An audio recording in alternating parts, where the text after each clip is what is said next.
Che, Raúl, ¿sabés que el otro día vi un documental que se trataba de los tipos esos que creen que la Tierra es plana? Uf, Franco, ¿con qué me vas a salir ahora? No, no sé si tiene que ver con esto, pero me hizo acordar un poco a eso del el renacer de la socialdemocracia, ¿no? Bueno, corta, ¿eh? Corta.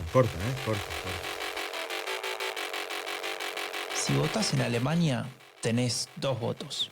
Con el primero elegís un candidato o una candidata. Con el segundo elegís un partido político. Qué bueno sería tener un tercer voto, ¿no?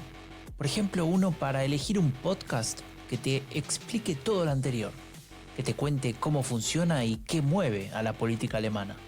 Y lo que es aún más importante, que haga todo eso, pero en español. Yo soy Franco de Ledone y junto a Raúl Gil vinimos a cumplir ese deseo, porque esto es el tercer voto, política alemana en español.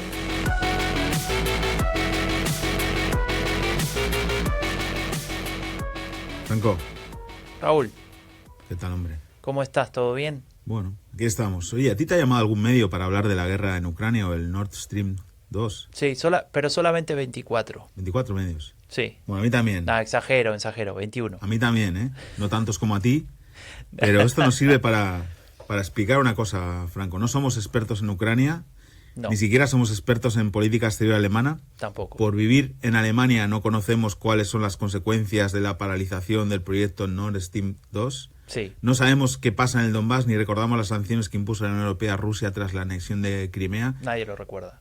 Y lo que tenemos que pedir es que vean, escuchen y lean a personas expertas en política exterior, en seguridad, en espacio postsoviético, ¿no? Por ejemplo, le recomendamos mucho una entrevista en Jotdown de Ruth Ferrero, gran amiga de Rombo Podcast, y una de las hispanohablantes que más sabe de espacio postsoviético. Les recomendamos también a la gente de Descifrando la Guerra, que llevan emitiendo directo en Twitch desde hace unas cuantas horas, desde que Rusia decidió invadir Ucrania, y son muy buenos, y también corresponsales que están sobre el terreno, ¿no? Además de Ana Irazábal, con quien luego conectaremos, María Sauquillo, Pablo González, mi paisano Alberto Sicilia, que es Principia Marsupia en Twitter, y... Sí, déjame agregarte a Ignacio Utín y a Flor Tonielli, ¿no? Que desde en Argentina también conocen muy bien el tema y podrían llamarles a ellos en vez de a mí o a Raúl. Claro.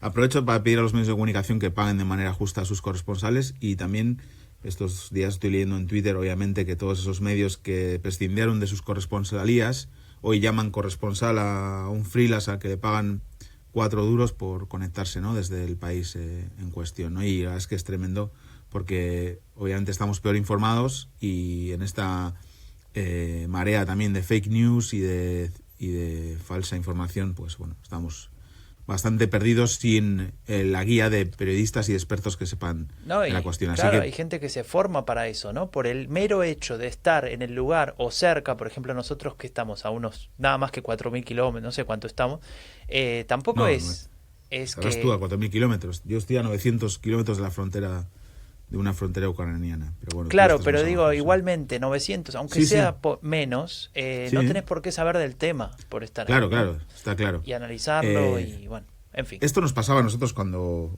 quedaban 15 días para las elecciones alemanas y todos eran expertos, ¿no? En política alemana. Claro. Nos daba risa, pero también nos daba fastidio, porque llevábamos muchos años hablando de esto, analizando, y pues venía cualquiera a hablar, ¿no? Y ahora es lo mismo, ¿no? Entonces, pues pedimos eso, que se hable, que se llame y que se pague a los que de verdad saben de esto, y no somos nosotros, ¿no? Y déjame también decirte algo más, Franco, sobre esto. Pues eso, que nadie necesitaba esta guerra ahora.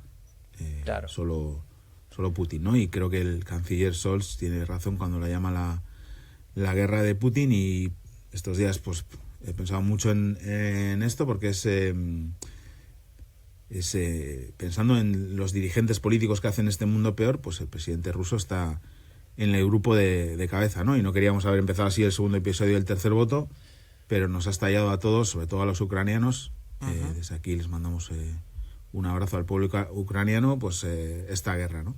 Escuchemos al canciller Olaf Scholz. Für all das gibt es keine Rechtfertigung. Das ist Putins Krieg. Bueno, eso que acaba de decir Putin's Krieg significa la guerra de Putin, como dijo Raúl hace un momento, y de alguna manera es algo que nos muestra la posición del gobierno, claramente, porque es el canciller, pero también escuché al jefe de la oposición, ¿no? A Friedrich Merz de la CDU, que ha dicho que apoyará al gobierno, él y su partido apoyará al gobierno en cada decisión sobre este tema. Es decir, hay un cierre de filas muy, muy claro y me hace pensar en dos cosas, ¿no? Que me gustaría comentar con vos. A ver, la primera, ¿vos te acordás que no hace mucho la crisis de Afganistán, ¿no? Nos dejaba todo un escenario nuevo y como siempre empezamos hablando de encuestas en este podcast, pensé, bueno, ¿qué sentido tiene hablar de encuestas después de lo que acaba de pasar, de lo que está pasando ahora mismo, ¿no? Pues no tiene mucho sentido, la verdad. Estamos en un evento extraordinario, o sea, en el que no se contaba a priori, que genera mucha preocupación entre la población y que ocupa el 90% de la agenda, ¿no? Tanto el conflicto, la guerra, como sus derivadas, ¿no? Pero sí que podemos resaltar que previo a la invasión rusa de Ucrania, pues desde el anterior episodio, desde el primer episodio del tercer voto, se ha estabilizado un escenario electoral en el que la CDU recupera la primera posición en intención de voto, el SPD y los liberales bajan y los verdes se mantienen incluso con porcentajes superiores al que obtuvieron, ¿no? en las elecciones. Así que bueno, parece que está claro que a la CDU le ha venido bien el cambio, el liderazgo de Merz, del que luego hablaremos más detalladamente, que creo que está sorprendiendo. Sí. Y creo que los verdes en el gobierno están, digamos, encabezados y bien representados por la labor como ministra de Exteriores de Annalena Baerbock, que es la ministra más activa de este gobierno. Eso parece, ¿no? Y eso es justo lo que te quería plantear, ¿no? Vos que sabes tanto de comunicación política. En este escenario de guerra y, digamos, de esta situación extraordinaria, me pregunto qué va a pasar con las figuras más importantes de la política alemana, si se van a saber mover como deberían, cosa que no pasó con Afganistán, ¿no? Recordando de vuelta aquel ejemplo ¿te acordás la candidatura en ese momento de Armin Laschet y todo lo que pasó y demás? La propia Merkel, que se la acusaba de estar ausente durante los primeros momentos o las primeras horas de eso. El propio ministro de Relaciones Exteriores, del que nadie se acuerda, voy a decir su nombre, Heiko Maas, el hombre hipster. Y, digamos, de alguna manera ahí habiendo una crítica generalizada, y ahora tenemos un escenario de alguna manera similar, en el sentido en que hay un desafío y algo extraordinario. Tenemos a Baerbock, la acabas de mencionar, la ministra de Relaciones Exteriores, que algunos decían no tiene experiencia. Bueno, así como está, se tiene que hacer cargo ahora de un escenario de guerra. Así que bastante experiencia va a ganar, ¿no? De pronto. Y por otra parte, ya que lo mencionabas, y ahora nos vamos a meter en ese tema, me llama mucho la atención la figura de Friedrich Merz, o mejor dicho, el rol que ha decidido tomar, que es un poco de malabarista también, ¿no? Porque no puede quedar, como se dice en alemán, como un Ja-Saga, esa gente que dice todo que sí, al gobierno, pero también no puede ser un opositor irresponsable en ese sentido. Entonces, nada, son cosas que tendríamos que analizar y no sé, Raúl, si vos ya tenés opinión formada sobre estas cuestiones. Bueno, estamos en ello porque a todos nos ha pillado esto así, con el pie cambiado, ¿no? Aunque, bueno, había algunos que llevaban anunciándolo hace tiempo.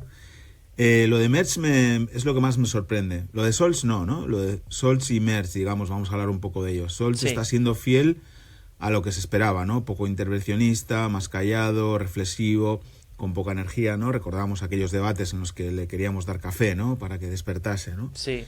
Y Merz está haciendo algo diferente a lo que se esperaba, creo, sin meterse en líos. No ha sido trending topic en ningún momento, no ha dicho ninguna burrada.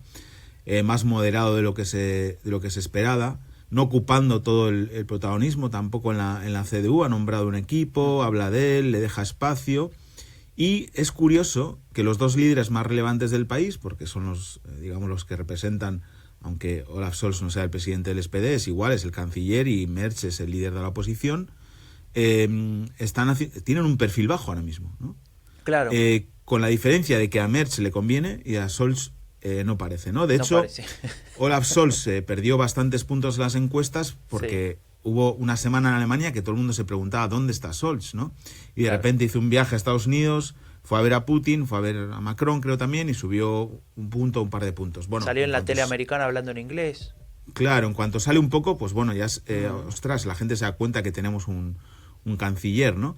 Pero claro, Merz, por ejemplo, va a crecer bastante, tanto, o está creciendo, digamos, su crecimiento, va a venir tanto de los votantes de los liberales que puedan no estar de acuerdo con el rumbo del gobierno, de la Ampel Coalition, van a venir también de AfD, porque, bueno, ya no está Merkel, ¿no? Que era un poco la que expulsó a una parte del electorado de centro-derecha AfD también, ¿no? Con su política, y creo que ahí se puede recuperar algún voto, pero también puede venir de los que prestó al SPD, ¿no? En las últimas elecciones.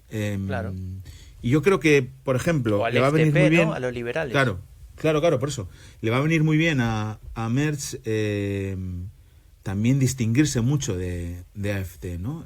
Y, por ejemplo, en el tema de la guerra en Ucrania lo tiene facilísimo, ¿no? Porque AfD es pro-Putin y Friedrich Merz está diciendo que detrás de apoyando al gobierno en todo lo que haga, ¿no? Sí. Ha habido unas declaraciones de algún líder de AfD diciendo otra cosa, pero en realidad no va por ahí. Pero te quería decir algo que me hace pensar también en algo que en los últimos tiempos tendemos a interiorizar o a normalizar, y es esto de la polarización, ¿no? De que a partir de la polarización ganás votos porque tenés un perfil más claro y los votantes entienden quién sos y van y te apoyan y no sé qué. Y me parece que esto que está pasando con Friedrich Merz demuestra que no es así, porque este señor no está ahora mismo jugando el rol de opositor que critica al gobierno por todo y que echa la culpa de la guerra o de no sé qué, o de la Unión Europea que no reacciona a tiempo y demás, sino que él se está comportando como alguien razonable, de centro, que está diciendo en este momento tenemos que estar unidos, en este momento hay que trabajar juntos, ya sea a nivel federal en Alemania como a nivel europeo. Y como te decía, demuestra que no es necesario siempre que el opositor haga este trabajo de oponerse a toda costa a lo que dice el gobierno, ¿no? Hombre, yo creo que, y bueno, luego ahora sí que hablamos un poco del efecto del que hablamos muchas veces, ¿no? Del rally round the flag, ¿no? Cuando ocurre una crisis como esta, por ejemplo, una guerra, ¿no? Una pandemia o una catástrofe natural. Pero, no sé, yo creo que además los ciudadanos alemanes, que siempre hemos dicho, ¿no? Que valoran mucho la certidumbre, ¿no? Ahora mismo, claro, y lo vamos a escuchar luego a Anne, ¿no? Hay muchos ciudadanos alemanes muy, bueno, agobiados, ¿no? Por diferentes razones. Primero, porque la pandemia no ha terminado, ¿no? Segundo, porque tienen miedo a quedarse sin calefacción, ¿no? Porque eso se está hablando, ¿no? Y tercero, por las consecuencias que puede tener para Alemania y, bueno, sobre todo para Alemania, pero para toda la Unión Europea, la guerra en Ucrania, ¿no? Algunos tendrán el punto de mira puesta en un tema y otros en otro, ¿no? Por ejemplo, habrá gente que esté pensando en que esto va a generar una nueva ola de refugiados y que Alemania no está preparada o no es el momento, etcétera, ¿no? Eso es así y hay que explicarlo, ¿no? Y luego, claro, está el efecto rally round the flag, que es... Te iba a decir, para mí pensar en Olaf Scholz y el efecto rally round the flag es como que explota la Matrix. Claro, es raro, porque... No sé. A ver, se tiene que dar... primero, este efecto es de corto plazo, no dura siempre, ¿no? Y es verdad que Scholz no es una persona sobre la que se pueda, digamos, echar el país encima, ¿no? Que bueno, a Merkel se le ha criticado mucho, pero sí podía tener esa habilidad, ¿no? O bueno, otros presidentes, ¿no? Ay, ¿qué va a decir la gente del Discord de lo que acabas de decir? Especialmente una persona en la que estoy pensando. No, si la vuelves a nombrar ya se crece. No voy a nombrar más a José Berlinés. Dale. Vaya, hombre. Pero sí, es de corto plazo y luego, claro, dura lo que dura el apoyo también de la oposición y, digamos, la unanimidad en los medios, ¿no? Digamos, en Alemania hay una gran mayoría de personas, inmensa mayoría, que señala a Rusia y a Putin como responsable de lo que está ocurriendo y de todas las consecuencias que esto tenga, y que apoyan, digamos, lo que está haciendo el gobierno alemán o lo que está proponiendo hacer bueno, hay que ver, ¿no?, cómo va a ir avanzando los siguientes días también, ¿no? Y hay que ver qué consecuencias trae y qué nuevas medidas se toman y por dónde. Ahora mismo no sabemos qué va a ocurrir, ¿no? Si lees a los analistas, pues tienen diferentes ideas de lo que va a ocurrir en el futuro. Por lo tanto, es muy difícil que un efecto así se produzca en Alemania, por eso, por lo que decías de Scholz y porque hay tanta incertidumbre que va a ser complicado que se fije, digamos, durante un tiempo un escenario sobre el que se pueda crear ese efecto, ¿no? Pero bueno, no sé, habrá que ver, Franco. Habrá que ver qué pasa, sí. A ver qué dice el Bild Zeitung, ¿no?, de todo esto, que es este famoso diario. ¿Qué dice el Bild Zeitung? Bueno, yo, hablando de Zeitung, estos días agradezco, estas semanas, ¿no?, agradezco un montón, voy con la publicidad del Die Zeit. ¿Te puedo contar algo, Raúl? Sí, Esto dime. que no escuche nadie. Todavía no pagaron, desde el año ¿No pasado. pagaron? Vaya. Yo diría que los llames, no sé si podés. Sí, los llamo ahora, los llamo. Pues Dale, yo sí gracias. pago, Yo sí pago el abono, o sea que. Ahora sí, volvemos Luego- a grabar. Esto fue una pausa. Dale. Luego está mal. Bueno, agradezco. Llevan ya un mes, ¿no?, analizando el tema de Rusia, etcétera. Y la verdad es que esas páginas reposadas, ¿no?, esos reportajes de 3 o 4 páginas, con gente que sabe, ¿no?, con diferentes posiciones. El otro día había algo muy interesante que eran los dos ministros, el que fue ministro de Exteriores con los verdes y Schröder, Joschka Fischer, y con Sigmar Gabriel, que no olvidemos que fue ministro de Exteriores también, creo que un año, ¿no? Un año y pico.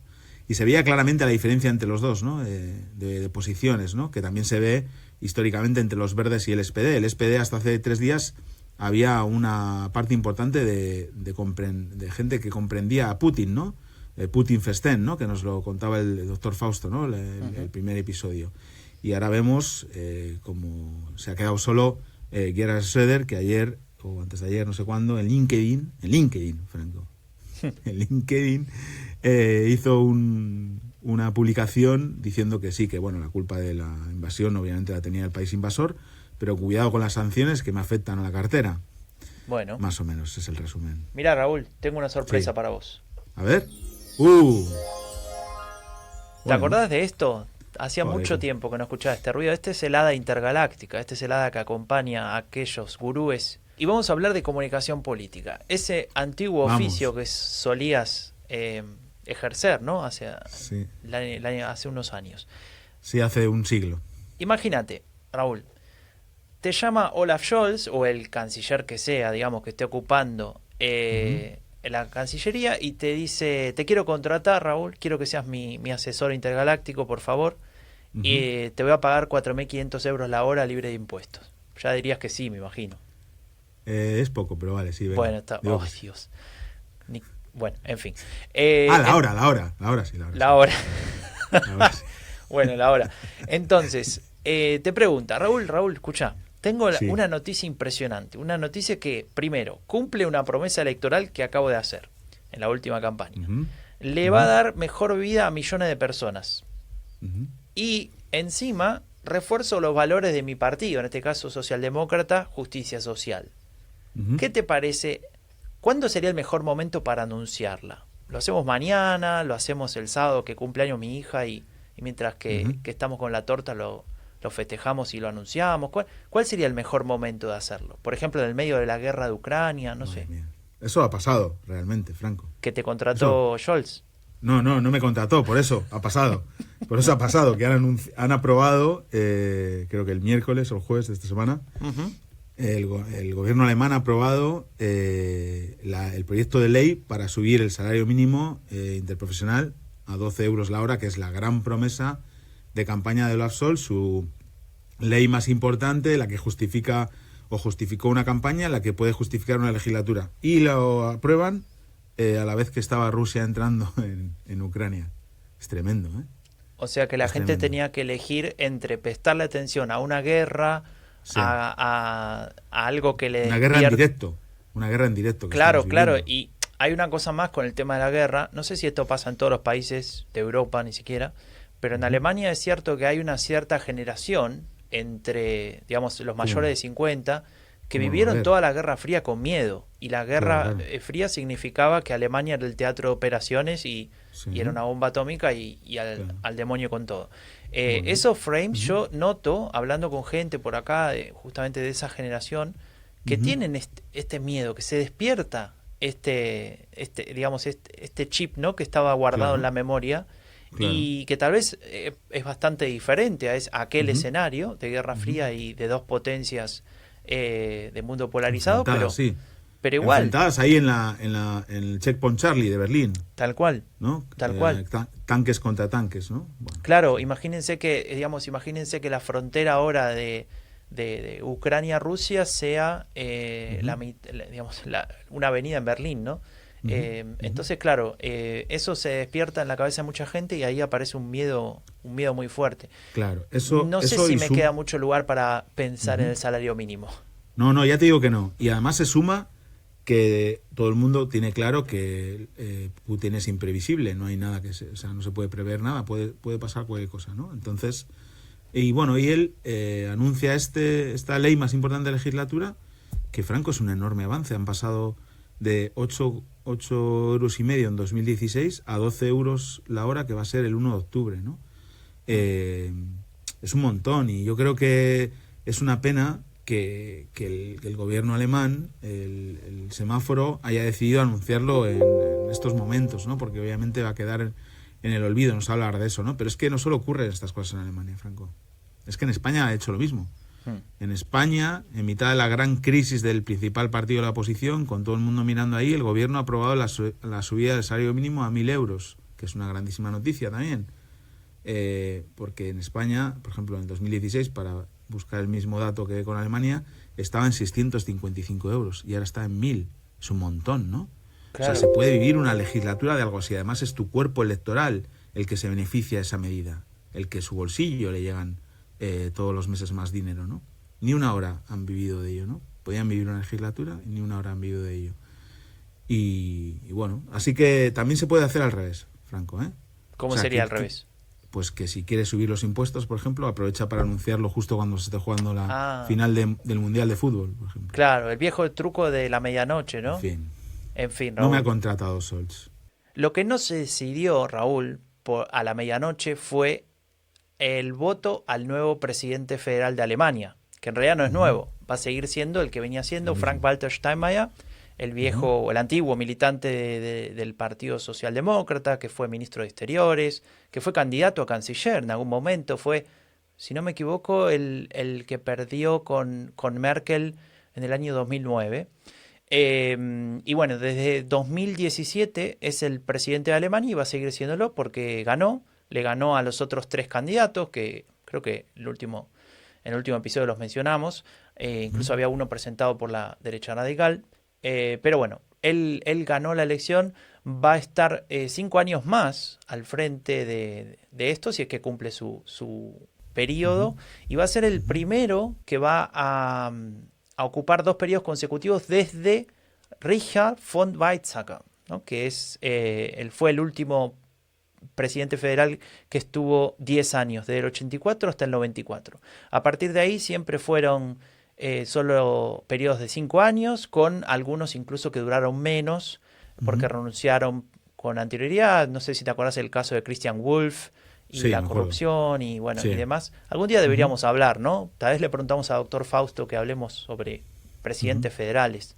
Pero me parece importante saber que el principal jefe del Estado va a seguir siendo Frank-Walter Steinmeier. Sí, esto lo tendremos que hablar con el doctor Fausto, que este mes le hemos dado unas merecidas vacaciones para que descanse. Que descanse. Y quien no descansa, y bueno, además es que es así, cualquiera que la esté siguiendo en Twitter lo está viendo, es Ana Irazábal, corresponsal de la televisión vasca en Berlín, y que estos días está en Kiev. De hecho, hoy viernes, que estamos grabando el podcast, nos hemos despertado con unos vídeos suyos en un refugio de Kiev, donde está con otras personas, pues resguardándose del ataque ruso, ¿no?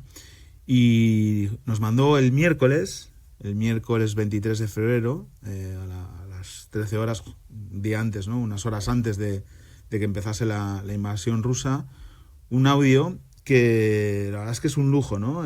Poder contar con ella, porque nos lo mandaba casi de camino, ¿no? De camino a Kiev, o llegando a Kiev ya, estando en Kiev, pero acaba de salir Berlín y con las dos miradas, ¿no? La mirada desde Berlín y desde Kiev.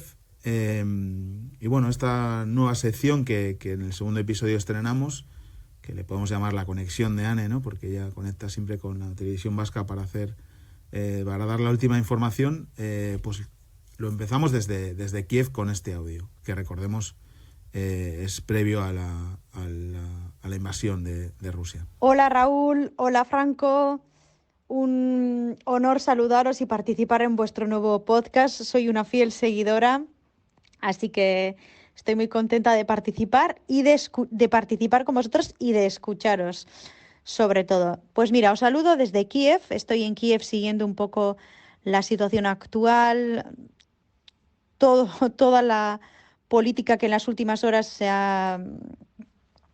hemos visto el conflicto que se está agravando y bueno, hemos venido un poco a contar la situación. Y lo que más me ha llamado la atención en las últimas horas aquí en Kiev y hablando con los ucranianos ha sido cómo han recibido la noticia por parte de Alemania de suspender el gasoducto Nord Stream 2. Estuvimos en Kiev hace como ahora un mes, cuando un poco empezó a estallar la crisis, y muchos ucranianos denunciaban la ambigüedad política de Alemania, ¿no? Cómo Alemania hasta ahora ha sabido muy bien diferenciar sus intereses económicos de los intereses geoestratégicos y diplomáticos de la Unión Europea, ¿no? Una cosa es la economía y otra la política, y eso lo ha llevado un poco a rajatabla con Rusia. Y esa ambigüedad alemana, junto con la decisión de no enviar armas a Ucrania, había sido muy criticada aquí en Kiev, y la noticia de suspender el gasoducto pues ha sido recibida muy bien aquí entre los ucranianos, pero va un poco en contra de lo que yo percibo en Berlín, ¿no? Porque antes de irnos y en el aeropuerto de Brandenburgo nos encontramos con una trabajadora del aeropuerto que nos decía que estaba muy preocupada por la situación, por dos razones concretas. La primera, porque las casas alemanas se iban a quedar sin calefacción, y segundo, porque esperaba una llegada masiva de refugiados del este, ¿no? Entonces es muy curioso ver cómo dos países que no están tan lejos el uno del otro puedan tener estas diferencias a la hora de valorar, ¿no?, la situación actual tanto a nivel político como humano. Así que nada, os saludo desde aquí, os mando un fuerte abrazo y hasta la próxima. Es la carne de gallina, Franco, porque claro, la estamos siguiendo en Twitter, ¿no?, su presencia en Kiev, y la verdad es que bueno, le mandamos un abrazo, que se cuide mucho. Y le agradecemos mucho por tomarse el tiempo de mandarnos este mensaje, este audio, contándonos un poco el panorama. Sí, con dos temas súper relevantes ahí, ¿no? Como tres, ¿no? Bueno, la visión ucraniana, ¿no?, sobre Alemania, y la versión alemana sobre el conflicto en Ucrania, ¿no? La versión ucraniana de esa Alemania que se ponía de lado, ¿no?, esa ambigüedad alemana. Recordemos la dependencia energética alemana de Rusia, y recordemos pues obviamente el tema del Nord Stream 2, que hasta el último momento no se ha decidido paralizar, ¿no? Para el que no sabe eso, o la que no sabe, es un gasoducto que pasa por el mar Báltico directamente desde Rusia hasta la costa norte de Alemania, sin pasar por ningún tercer país, y de alguna manera eso es lo que se ha criticado siempre, no solamente desde Ucrania, obviamente, y Polonia, perjudicados en esto, sino también desde la propia Unión Europea, incluyendo también algunos partidos alemanes, como el Partido Verde, que estaba siempre en contra de esta obra, impulsada por Gerhard Schröder, del que vamos a hablar en un momento. Sí, estaba, y bueno, también obviamente a favor estaba la presidenta de Mecklenburg-Vorpommern, Manuela Schwesig, que pasa por ahí, ¿no? Pero luego hablaba esto de la nueva ola de refugiados, ¿no? Yo en mi trabajo, Franco, lo hemos estado comentando estos días, pues bueno, en la red y Minor, que es la organización hermana, pues trabajamos los temas de migración, de refugiados, etcétera, y ayer se creó un grupo de trabajo sobre Ucrania. Estábamos haciendo un poco un seguimiento de lo que estaba pasando, sobre todo en las redes sociales, ¿no?, con lo que la gente opinaba. Y bueno, se espera obviamente un aumento de la migración desde Ucrania a Alemania y a otros países del entorno, pero no solo desde Ucrania, sino también desde Rusia, ¿no? Había un montón de preguntas en las redes sociales de mujeres que preguntaban por qué sus hijos rusos tienen que ir obligatoriamente al ejército para participar en la guerra. Uh-huh. Y querían saber cómo podían, no sé, escaparse de eso, ¿no? Y también mucha gente en Ucrania que tiene un permiso de residencia para estar en Alemania, que tiene los papeles en regla, pero que a nivel logístico no podía llegar a Alemania porque no tenía ninguna posibilidad de hacerlo, ¿no? Así que, bueno, obviamente tenemos que estar preparados y abiertos y preparar toda la logística y toda la solidaridad para una llegada de refugiados desde Ucrania, obviamente, tanto en Alemania como en otros países, y vamos a ver también qué se genera políticamente con eso. Claro, ¿no? Eso te iba a decir, ¿no? Con respecto al discurso, por ejemplo, de la derecha radical, muy relacionado con la islamofobia, ¿no? Y con esta discusión de guerra de culturas y demás. Claro. ¿Qué significa para ellos esto? Porque, por ejemplo, un partido como AfD tiene una cierta cercanía hacia esos pueblos del este, ¿no? Claro, especialmente en el este de Alemania, valga la redundancia. Entonces, ahí veo un poco más difícil que puedan articular ese típico discurso antimigración. Bueno, hablando de lo que nos da vergüenza, Raúl, porque hablamos de la derecha radical, digo, hay otras cosas que pasaron en la política alemana que nos dieron vergüenza. A ver. Hay una que tiene que ver con un líder del Partido Socialdemócrata, un joven líder, Kevin Kühnert, no sé si te suena. Sí, me suena de Twitter. Te suena de Twitter. Un gran amigo de Raúl. De hecho, creo que de vez en cuando van a comer, ¿no? Con la familia y demás. Él era el jefe de lo que serían las juventudes socialistas, ¿no? Los Jusos sí, del SPD. Ahora es secretario general del partido, es decir, podríamos decir el número 2, ¿no? Del partido. Bueno, sí, y número 3 porque hay dos números 1, pero sí. Es verdad, número 3. Bueno, 2 y medio. Él, bueno, como todo buen secretario general de partido que se precie, tiene que ser el que de alguna manera lleva a las posiciones del partido al límite, ¿no? Porque si no lo hace él, ¿quién lo va a hacer? El otro día estuvo en la televisión, en programas de Markus Lanz, que es un programa de la televisión pública alemana, se discute política y demás, y tenía que ponerse en una situación un poco complicada, de la cual no sé si salió bien parado, que era intentar explicar cómo puede ser que Gerhard Schröder, el ex canciller alemán de su partido, o que en su momento representaba su partido, la socialdemocracia, podía tener este posicionamiento tan cercano a Rusia, que tiene desde hace mucho tiempo. De hecho, desde que dejó de ser canciller, prácticamente al día siguiente ya estaba trabajando para el medio complicado, pero para hacerlo sencillo, muy cercano a Putin. Entonces, lo que le preguntaban todos los invitados, incluyendo a algún periodista que estaba sentado ahí, es cómo justifica esto, ¿no? Y él decía, pero ¿por qué tengo que responder a esta pregunta, ¿no? Y me parece muy interesante cómo un político en ese lugar, y ya que vos sos consultor intergaláctico, te paso mi duda, cómo puede pensar que es una buena respuesta decirle a un periodista ¿para qué sirve la pregunta que me está haciendo? O no tengo ¿por qué tengo que responderla? Claro, ¿por qué tengo que responder a esta pregunta? Bueno, está hablando de un canciller de tu partido, ¿no? Claro, y la respuesta a él es, pero es un ex canciller, yo no tengo nada que ver con eso. Sí tienes que ver. Claro. Sí tienes que ver, Kevin. No quieres tener que ver, pero sí tienes que ver. Sí tienes que ver. Ayer también lo vi yo en Maisberger, que no la soporto, por cierto, perdón. Qué malo. Y es que, no sé, es como que sabe de todo ella, ¿no? Entonces no deja hablar a los invitados. Y estaba él con alguien con el FDP que no le conocía, que por cierto tenían sintonía en todo. Era impresionante como el señor del FDP y Kevin Kühnert, sentados en unas sillas muy cercanas, sin Abstand, sin distancia de seguridad, estaban de acuerdo en casi todo. Y ahí también salió lo de Schröder, pero ahí fue alguien le tiró de las orejas. Lo coachearon. Y ahí ya dijo, bueno, igual tiene que reflexionar el señor Schröder, ¿no? Y darse cuenta, ¿no? Claro, o sea, por lo menos dice algo, ¿no? El tema es, digamos, hay estrategias, vos lo sabes bien, Raúl, hay estrategias para eludir preguntas, para evitar responder, para evitar mojarte, como se dice usualmente, pero la mejor estrategia para eso no es decir, no entiendo por qué tengo que responder esa pregunta. Mira, yo te digo una cosa, Kevin Kühner, con el perfil que tiene, aunque ahora sea el número 2 o 2,5 del partido, pero el perfil que tiene es de un perfil rompedor, que vino a cambiar las cosas, que estaba en contra de la gran coalición, que fue también una ruptura dentro del partido significó, ¿no? Y además que ha conseguido meter a 40 diputados de los Jusos en el Bundestag, ¿no? Tiene mucho poder. Él se puede permitir decir, mire usted, el señor Schroeder es historia ya en nuestro partido y por culpa de lo que está haciendo ahora o hizo en su momento, estuvimos mucho tiempo sin poder ser la primera fuerza en Alemania.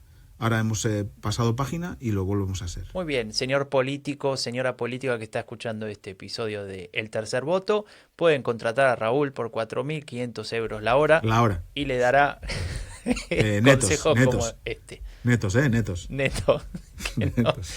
Bueno, Raúl, había otra cosa que te dio vergüenza este mes, ¿no? Madre mía, vergüenza me llevan dando desde el comienzo de la pandemia, pero es que el otro día en Halberstadt, que es Sachsen-Anhalt, Sajonia, Sachsen-Anhalt, no voy a traducir porque no sé.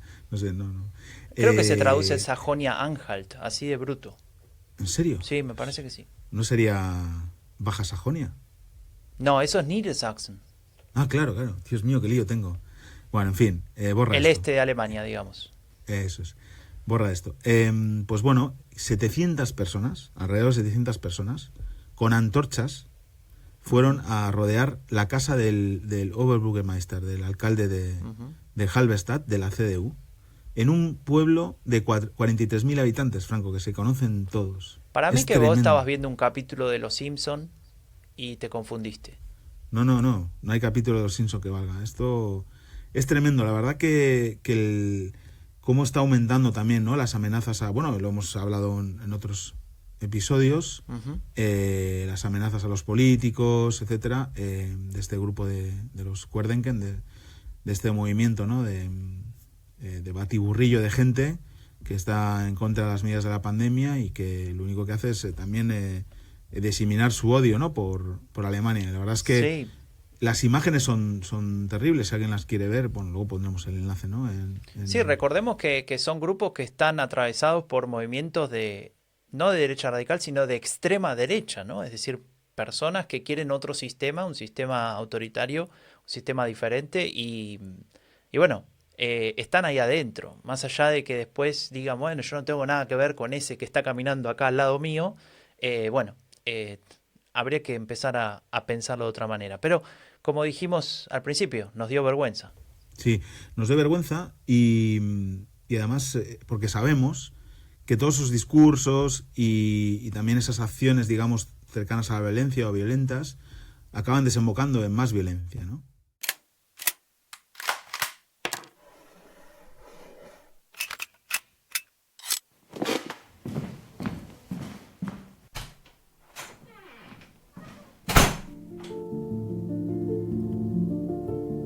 Hanau, febrero de 2020. Sale de su apartamento, pequeño, con un escritorio. Está armado. Algunas horas más tarde habrá asesinado a 9 personas. En la pantalla de su laptop se puede leer un mensaje. Su video se ha subido con éxito. Se trata de un video de él mismo. Su mensaje es antisemita, islamófobo, racista. Habla de varias teorías conspirativas y llama a la lucha armada. Él quiere destruir pueblos enteros. El experto en extremismo de derechas, Matthias Kvench, concluye que existe una relación entre esos conceptos de desigualdad ideológica entre pueblos y las expresiones de líderes de AfD como Björn Höcke. Tras los asesinatos, Merkel habla del racismo. Dice, es un veneno para nuestra sociedad. Y luego todos los partidos reconocen el trasfondo racista de este hecho. Solo AfD se niega a hacerlo. Para ellos, solo se trató de una persona enferma mentalmente.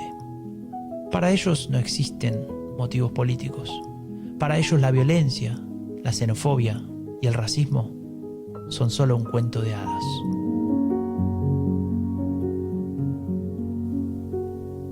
Bueno, es tremendo, Franco, recordar esta parte del episodio de Epidemia Ultra sobre Alemania, ¿no? Es el atentado de Hanau. Veíamos antes, ¿no?, en lo que nos da vergüenza, cómo pues las ideas violentas se van convirtiendo en violencia, en algunos casos de baja intensidad y en otras de alta intensidad, como este asesinato, ¿no? Pero queríamos darle un poco la vuelta y pasaron justo ahora 2 años de este atentado y nos ha dado esperanza que tanta gente, tantas instituciones, tantas entidades y tanta gente anónima se haya sumado al recuerdo de las víctimas, ¿no? Diciendo sus nombres, mostrando sus rostros, para no olvidar, ¿no? Porque esto ha pasado hace 2 años, ha pasado en Alemania y es algo que sabemos, ¿no? Que la violencia y el terrorismo de extrema derecha es el gran peligro para la democracia alemana, ¿no? Y queríamos recordar nosotros desde aquí también a las víctimas de Hanau y decir que nos había dado esperanza haber visto como tanta gente y también en los medios de comunicación pues habían hecho ese recuerdo, ¿no? Sí. Ese necesario recuerdo. Sí, también con gestos del propio gobierno, ¿no? Por ejemplo, esto del nombramiento, ¿no?, de un responsable para la integración del gobierno federal que bueno, va a estar, digamos, trabajando en el tema de combatir el racismo, que es, según el ministro del Interior del gobierno anterior, es decir, José Hofer, de la CSU, era uno de los problemas más importantes, uno de los problemas latentes más importantes que tiene Alemania y que claramente en los últimos años, bueno, le ha costado combatir. Ojalá que eso se revierta. Sí, el gobierno esta semana le ha encargado a la que ya es responsable de integración del gobierno, Rem Alavali Radovan, que como sabéis hemos hablado de ella, es una persona política con historia migratoria. Le ha encargado también de combatir el racismo en Alemania y también en muchos casos el racismo institucional, ¿no? El racismo administrativo, ¿no?, que sufren muchas personas, ¿no? Entonces, bueno, nos da esperanza que haya esos movimientos en la política alemana y que desde las instituciones también se haga ese recuerdo, que no se quede solo en los activistas, en las entidades que trabajan por los derechos humanos o en la integración de los migrantes y refugiados, sino que institucionalmente el mensaje sea claro, ¿no? El mensaje sea de oposición y de rechazo y de condena a esos tipos de violencia, ¿no? Pero Raúl, también nos da esperanza y también alegría y felicidad otra cosa que es más personal, ¿no? No sé si... Bueno, nos da alegría el cariño de nuestra comunidad. La verdad es que hoy, esta semana, ¿no?, que se acercaba el segundo episodio, porque como sabéis ahora pues no, el tercer voto es mensual y no semanal, pues bueno, cada vez había más comentarios y bueno, encima en medio de lo que estamos metidos, ¿no?, pues también como uno que agradece, ¿no?, tener este rato para la charla, aunque no sea fácil hacer tampoco el episodio de hoy. Y además es que tenemos un montón de mecenas en Patreon, 20 mecenas, Franco, wow. y la comunidad a tope. Tengo que decir que con la subida del salario mínimo a 12 euros, ser mecenas de Rombo Podcast cuesta solo 15 minutos de jornada laboral. Impresionante. No es mucho, ¿no? Nada. Así que si queréis apoyarnos, ahí estamos en patreon.com/Rombo Podcast. Los que han recibido el pack de bienvenida están muy contentos porque hay verdaderas joyas, tanto tuyas como mías, o del trabajo conjunto de los dos. Y bueno, si querés recibir el pack de bienvenida, trabaja 15 minutos, entreganos tu trabajo y te lo mandamos. Así es. Y tenemos también otra noticia que nos da esperanza, que es con uno de las instituciones que solemos colaborar, que es la Konrad Adenauer Stiftung, ¿no? Si lo quieres contar tú, Franco, que tenemos buenas noticias. Sí, la Fundación Konrad Adenauer nos convocó a organizar un taller de producción de podcast político, es decir, un taller en el cual podamos ofrecer las claves, las estrategias, los puntos más importantes que hay que tener en cuenta para armar un podcast político y hacerlo desde cero, ¿no? Desde la idea, desde la concepción, pasando por la producción y llegando a la comunicación, que es lo que mejor sabe hacer Raúl Gil. Estamos muy contentos con eso, estamos terminando con los últimos detalles, realmente está bastante redondo ya. Y bueno, nos queda solamente agradecer mucho a Ángel, que es con el que estamos trabajando en esto de parte de la fundación, con el que estamos también muy contentos por trabajar en equipo. Así que pronto daremos más novedades sobre este taller. Sí, vamos a tener invitados e invitadas galácticas en este taller y sí, iremos informando. Y bueno, tenemos también mucho de que hablar de lo que se está contando en Discord, ¿no? Sí, el fin de la era Merkel, que se sigue llamando así, creo que va a quedar queremos. así, ¿no? Porque queremos. Porque queremos. Bueno, en el Discord se habla mucho, la verdad cada vez más. Me pierdo de algunas conversaciones, realmente muy difícil estar atento a todo. ¿Por qué? Porque está muy diversificado este Yo te servidor. cuento, Franco. Tenemos 3, 8, 12, 15, como 20 canales diferentes. Lo estoy contando en directo ahora, ¿eh? Yo creía que teníamos 12 o...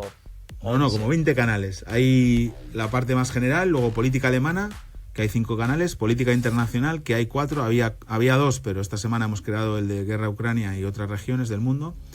El de podcast también, y uno que se llama Cafetería, donde están los memes, las series, las pelis, los libros, y también las mejoras del servidor, que de ellos se encarga Miguel Beltrán, que es un auténtico hacker del Discord. Y bueno, a mí me da mucha alegría también. Ahí hay un canal privado también para los mecenas de Patreon, donde vamos poniendo fotos de Franco y mías en situaciones un poco irresponsables, que es lo que compartimos. Y me da, a veces me dan ganas de pedir el día de vacaciones para poder participar más en los debates, porque ahora mismo hay que decir que ahí hay una inteligencia colectiva tremenda, hay un montón de información, cada uno también se encarga de traer de diferentes fuentes, ¿no?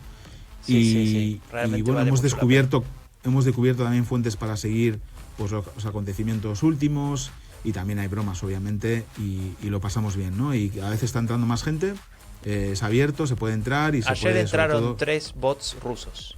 3 bots rusos entraron ayer, efectivamente. Y bueno, nos da alegría, ¿no? Que la comunidad está muy activa, y ahí, bueno, se está hablando de eso, de Ucrania, se está hablando de Pablo Casado también, está hablando de Le Pen, se están hablando de muchas cosas. No, por ejemplo, con lo de Ucrania hay unos mapas impresionantes que se están compartiendo, no sé, ayuda a entender muchas cosas, ¿no? Si uno quiere buscar info y no tiene ganas de bucear por Twitter, que es un lío, en el Discord creo que por lo menos con estos temas vale mucho la pena. Y aparte con respeto, ¿no? Se habla con respeto, ¿no? O sea, a veces nos puteamos un poco unos a otros, pero hay respeto y bueno, no te encuentras las cosas que te encuentras en las redes sociales, ¿no? En fin, ¿qué le vamos a hacer? Así que los invitamos a sumarse al Discord. El link para poder acceder va a estar disponible en la descripción de este episodio, o lo buscan en eleccionesenalemania.com, o nos escriben por Twitter y se lo pasamos. Así que, Raúl... Franco, tengo una noticia de última hora aquí que... A ver, adelante. Que dimite el presidente de Hessen, el ministro presidente de Hessen, Bouffier. ¿Cómo? ¿En serio? Sí, dimite. Bueno. En junio dice que lo deja. En de mayo lo deja. Wow. Bueno, hombre, por es un señor ya salud, que lleva... me imagino, ¿no? Sí, cuestión de salud, hombre, no se le ve muy sano, la verdad. Hay que decir. Muy bien, Hessen es un land muy importante, de peso político, pero también económico. Ahí está Frankfurt, ¿no? Está Frankfurt, Wiesbaden. Así que bueno, vamos a ver qué estrella política nacerá ahí, ¿no? En Hessen. Bueno, como no podía ser de otra manera, el tercer voto te informa hasta el último segundo, pero ahora tenemos que llegar al final, Raúl. Ya, es una pena que nos tengamos que ir y que hasta dentro de un mes no haya, pero bueno, es verdad que enseguida llega el final de marzo, y además del tercer episodio del tercer voto llega mi viaje a Buenos Aires.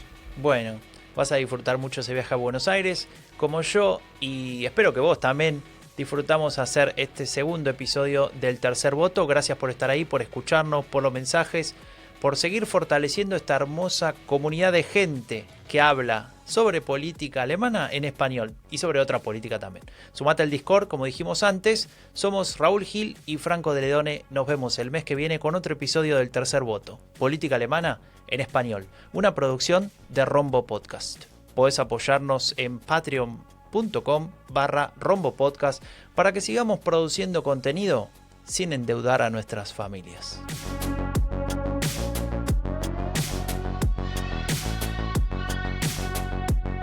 Raúl, dime, Franco. ¿No estás contento de que el Barcelona va a poder sumar la Copa Europa League a sus vitrinas? Sí, además lo va a sumar. Estoy contento porque últimamente juegan mejor. No he empezado todavía a ver ningún partido porque no quiero, pero me estoy empezando a acercar, a conectar de nuevo con el Barça. Es un peligro eso, ¿eh? Raúl, extraño al viejo Raúl que se enojaba. Chao. Chao.